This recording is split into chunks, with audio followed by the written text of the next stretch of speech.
باتیں عرض کر کے اپنی گفتگو ختم کرتا ہوں. آؤ اب ان جوانوں سے میں مخاطب ہوں. جوانی اور خوبصورتی دونوں لازم و ملزوم ہے. جوانی میں ہر بچہ اور بچی خوبصورت ہی دکھتے ہیں, فٹ ہوتے ہیں, حسین دکھتے ہیں, جمیل دکھتے ہیں. اللہ کے رسول علیہ السلام فرماتے ہیں جس کو اللہ خوبصورت جوانی دے, جس کو اللہ خوبصورت جوانی, اور اس خوبصورت جوانی میں جو حرام سے بچ جائے, صرف حرام سے. حرام کیا ہے؟ جھوٹ بولنا حرام, سود کھانا حرام, لقمہ جو جھوٹ بول کر کمایا جاتا ہے یا جس کو اللہ رسول نے حرام کیا حرام. کسی پہ ظلم کرنا حرام, کسی کی غیبت کرنا حرام, کسی کی چگلی کرنا حرام, کسی کی آبرو کو ریزہ ریزہ کرنا حرام. اور ایک بات کہہ دوں, کوئی بے حیائی کی بات نہیں کہتا, حالات اور وقت کے تناظر میں ایک بات کہتا ہوں دل کے درد کے طور پر. ویسے میں کوئی خطیب بھی نہیں کہ خطابت کر سکوں, یہ مستقل فن ہے جس کو علم اور بہت زیادہ فنون کی ضرورت ہوتی ہے. یہ صرف ایک قادری فقیر کے دل کی صدا ہے. آج کل نوجوان لڑکے سب سے زیادہ جس گندگی میں مبتلا ہیں وہ ہے لڑکیوں کے ساتھ ناجائز تعلقات.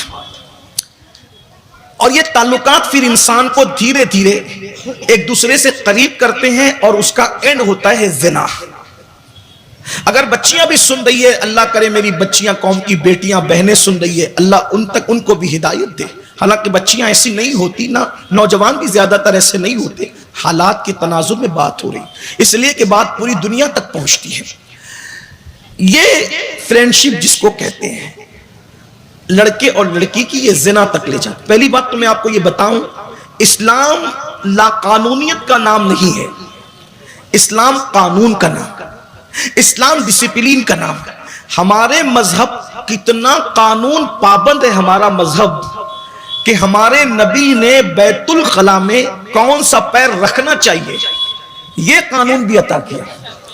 ہم کائنات کو چیلنج کر کے کہتے ہیں کسی قائد نے اگر بیت الخلا کا بھی قانون عطا کیا ہو تو وہ لا کر کے بتائے.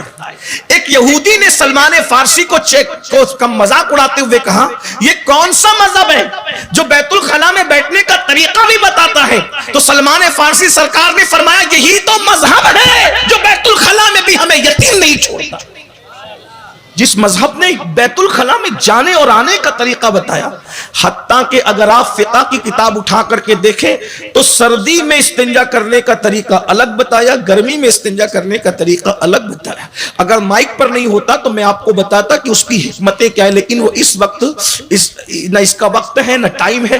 بچے بڑے مرد عورتیں سب سنتے ہیں, اس لیے میں اس کو یہاں پر بات نہیں کرتا. آپ اپنے علماء سے جا کر, مفتیان کرام سے جا کر, میں سب کے نام تو نہیں جانتا, ہمارے حضرت علامہ ہمارے بھائی مفتی منظر اشرفی صاحب یہاں پر موجود ہیں, اور بھی علماء موجود ہیں, سب کے نام مجھے نہیں پتا, لیکن آپ ان سے پوچھیں سردی اور گرمی میں استنجا کے احکام بدل کیوں جاتے ہیں تو وہ آپ کو بتائیں گے کہ سردی میں جلد سکڑتی ہے تو احکام الگ ہو جاتے ہیں, اور گرمیوں میں جلد جو وہ پھیلتی ہے تو احکام الگ ہو جاتے ہیں. دیکھیے اسلام کی باریکی کا, سائنس کا تصور اور خواب جہاں تک نہ پہنچ سکا, اسلام وہاں کی بات 1450 سال پہلے بیان کر چکا.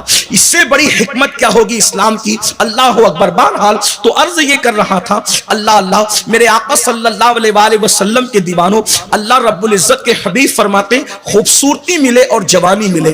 میں سمجھتا ہوں کہ میں نے جس جوان کو دیکھا اب تک خوبصورت ہی دیکھا. انسان کی شکل کیسی ہو, جوانی میں سب خوبصورت ہوتے ہیں. اگر کوئی کالی چمڑی کو خوبصورتی کے خلاف سمجھتا ہے, میں سمجھتا ہوں شاید وہ علم نہیں رکھتا.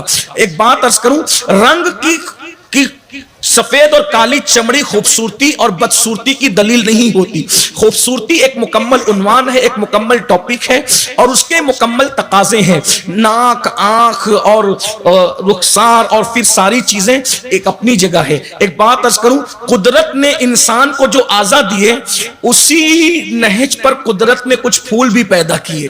اور آپ دیکھتے جائیں, مثال کے طور پہ نرگس کو دیکھیں, انسان کی آنکھوں کو دیکھیں, سنبل کا پودا دیکھیں, انسان کے بالوں کو دیکھیں، انسان کا رخسار دیکھیں، گلاب کا پھول دیکھیں، انسان کے ہونٹ دیکھیں اور اس کے بعد لال بدخشاں دیکھیں، تو آپ کو پتا چلے گا کہ بہت سملر معاملہ ہے، بہت ملتا جلتا معاملہ ہے۔ بلکہ اگر یوں آپ سے عرض کروں کہ اللہ اکبر کس طرح سے یہ سملر ہے آپ کو بتاؤں، بلکہ کہیں کہیں لال بدخشاں کسی کے ہونٹوں کے سامنے ہینچ معلوم ہوتا ہے، کہیں کہیں سنبل کی نرمی کسی کے بالوں کو کے سامنے جو ہے وہ شرمندہ شرمندہ نظر آتی ہے۔ کسی دن اگر چاند کو زمین پہ بلانے کا اختیار ہو تو ہم بلا کر کے کہیں کہ آؤ ذرا ہمیں بھی دیکھ لو اور ہماری قوم کو بھی دیکھ لو، تو شاید چاند 14ویں رات میں چمکنے کا شعور ہی بھول جائے۔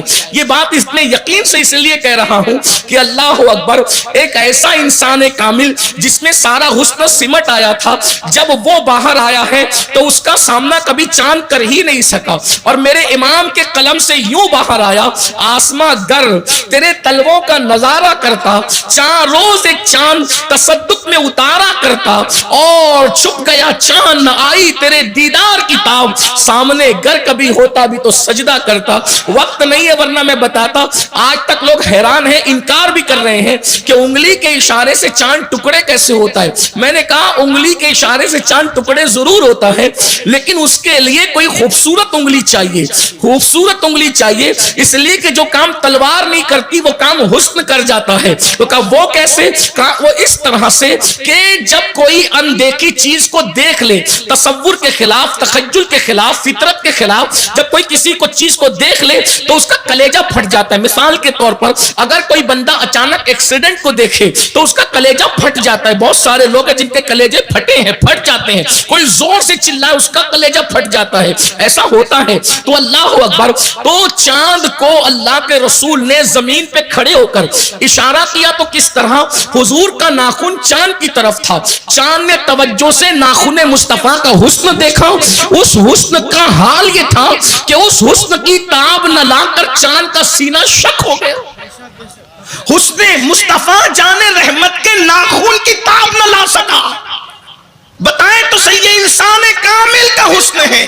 اتنا حسن تو قدرت نے کسی کو دیا نہیں، لیکن اس کی خیرات ضرور عطا کی گئی ہے۔ میرے امام ایک مقام پر فرماتے ہیں، دندان و لبو زلف رخ شاک فدائی ہے، در عدن لال یمن مشک ختن پھول۔ بہرحال ابھی حسن کی بات چل رہی تھی، ایک بات میں آپ سے عرض کروں، کالی چمڑی اور سفید چمڑی معیار حسن نہیں۔ ہارون رشید کے دربار میں ایک مرتبہ دو کنیزوں کا مناظرہ کروایا۔ ہارون رشید بھی اپنی طبیعت کا آدمی تھا، وہ اپنی طبیعت سے جو چاہتا کرتا بادشاہ تھا۔ ایک بہت گوری خوبصورت کنیز تھی، ایک بہت کالی اور بالکل کالی کنیز تھی، تو اس دونوں کا مناظرہ ہوا۔ اس نے کہا میں خوبصورت، اس نے کہا میں خوبصورت۔ انہوں نے بڑی دلائل پیش کی اپنے اپنے حسن پر۔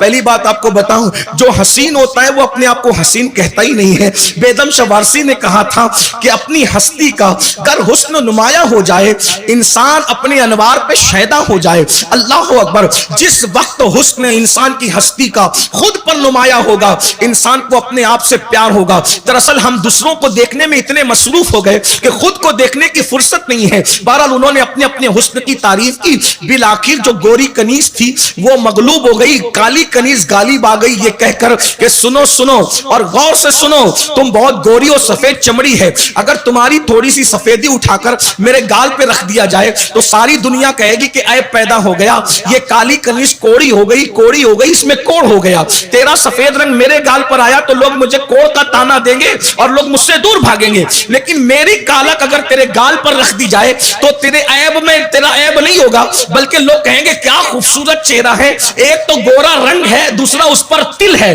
تو اب بتا تو خوبصورت ہے یا میں؟ تیرا رنگ مجھ میں آئے تو میں عیبی ہو جاؤں، میرا رنگ تجھ میں جائے تو تل کی شکل اختیار کر جائے۔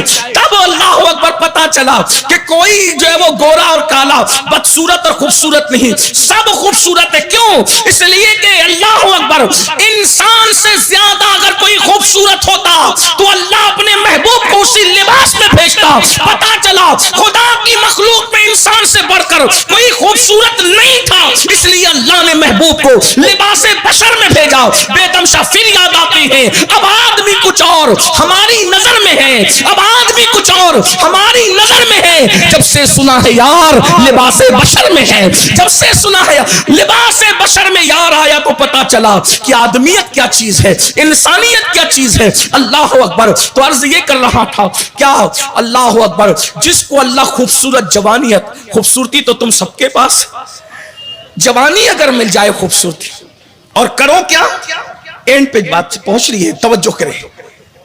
خوبصورتی اور جوانی جب دونوں جمع ہو جائیں اس وقت بندہ حرام سے بچے, حرام سے, تو اللہ اس بندے کا ذکر فرشتوں کے درمیان کرتا ہے, اور فرشتوں پہ اس جوان کا ذکر فرشتوں کے درمیان کر کے فخر کرتا ہے, فخر. اور اللہ فرماتا ہے میں نے حسن بھی دیا, جوانی بھی دی, پھر بھی یہ حرام سے بچ رہا ہے. اے میرے فرشتوں, اگر میرا حقیقی بندہ دیکھنا ہے تو میرے اس بندے کو دیکھ لو, یہ میرا حقیقی بندہ ہے. اور ایک مقام پر اللہ کے رسول علیہ السلام فرماتے, آقا کریم فرماتے کہ جو جوانی میں عبادت کرے, جو جوانی میں عبادت کرے وہ اللہ کے نزدیک بعض فرشتوں سے افضل ہو جاتا ہے. جوانی کی عبادت بعض فرشتوں سے افضل کر دیتی انسان کو.